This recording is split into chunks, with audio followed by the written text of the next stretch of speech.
আজকে হবে বাঙালির টেস্টি টেস্টি শুক্তো। আর শুক্তোর জন্য তেল গরম হয়ে গেলে দিয়ে দিলাম শুকনো লঙ্কা, সর্ষে, মৌরি আর একটু রাঁধুনি। তারপরে দিয়ে দিলাম হচ্ছে উচ্ছেগুলো কিন্তু ভালো করে ভাজতে হবে যাতে তেতো না থাকে।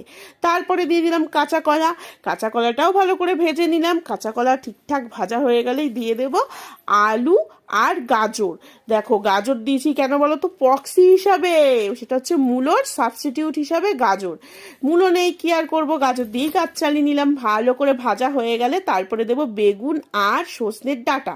বেগুন আর সজনের ডাঁটা খবরদার আগে দিও না, সবার লাস্টেই দিও। তার কারণ কি বলতো, সজনের ডাঁটা আর বেগুন একটু তাড়াতাড়ি সেদ্ধ হয়ে যায়। ব্যাস সব কিছু ভালো করে ভাজা হয়ে গেলে দিয়ে দিলাম এতে লবণ দিয়ে ভালো করে নাড়াচাড়া করে নিয়ে এবার আমি মশলা করব। তার জন্য কি কি নিয়েছি দেখো, মৌরি, রাঁধুনি আর হচ্ছে সাদা সর্ষে আর 4 মগজ ভালো করে বেটে, ওই জলটাও কিন্তু ফেলো না, জলটাও কিন্তু শুক্তোর মধ্যে দিয়ে দিও। তারপরে ব্যাস মেলবন্ধন ঘটানোর পালা। ভালো করে কষিয়ে নিয়ে দিয়ে দেব দুধ। শুক্তোতে দুধ না পড়লে হয়? আর জানো তো, আমার শ্বশুরবাড়ির সবাই না শুক্তো খায় একটু ঝোলা ঝোলা, বলে শুক্তোর ঝোল পেটে দিলে নাকি পেট খুব ঠান্ডা হয়। তো চলো দেখো ভালো করে ফুটে যাক।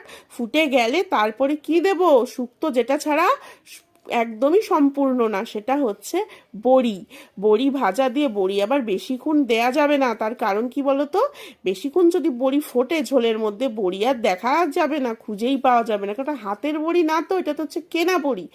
চলো দিয়ে দিয়েছি বড়ি, এবার একটুখানি ফুটে ফাটে নিক, তারপরে নামানোর সময় ঘি দিয়ে নামিয়ে দেবো। কেমন লাগলো ভিডিওটা অবশ্যই জানিও।